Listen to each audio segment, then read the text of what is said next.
If you give your word, you. No, my father didn't teach me many things, but those that he did teach me stuck. And I remember him saying to my brother, a man's word is his bond. If you a man and you give your word, you have to honor that. Now, he didn't say that to me. I just heard it over in the conversations he was having with my brother. But it stuck. And then there's the whole concept of renegotiation. You can negotiate a contract even if it's verbal. If I make an agreement, a contract, a commitment to you and I can't honor it for whatever reason, I want to come back and have a conversation. May be difficult. But it goes back to my song. Grace. Crown thy good with brotherhood.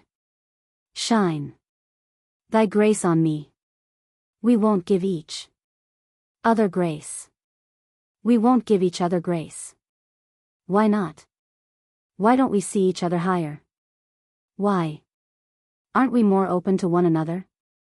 I love you and care about you enough to give you money, but I don't love you and care about you enough to find out why you breached your integrity in your failure to honor your commitment to pay it back to me at a certain time. We've got a lot of work to do. Because it's going to take a shift in how we do things. And what's playing out in front of us in the world today is what happens when we don't do the work. The breaches of integrity, the failure to be accountable, the irresponsibility, the betrayals and the illusion lies that we've all bought into. It's playing out in front of us and we want them to change. How about we change? How about I really get my integrity cleaned up? How about I become more accountable for the promises I make and the commitments I break? How about I hold myself accountable and hold you accountable? Because see, when you violate your word to me, that means you're not being accountable. And it's going to have a mark on you. It's going to come back around. I don't want that for you. I want to support you.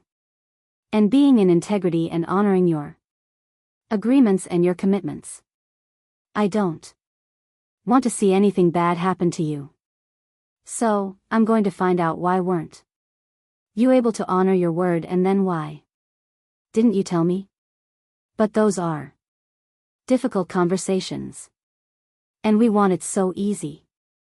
We want it easy and fear. Here's a very important concept that I want to dive into.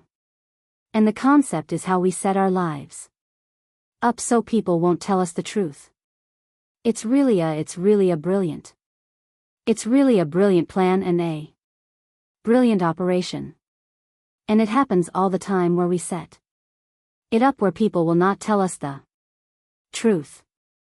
And in doing so, they enable us to stay in a level of disco and dysfunction that will earn us a PhD eventually. We have a master's in sorrow and a PhD in dysfunction. People who love you don't want to hurt your feelings. They don't want to hurt you.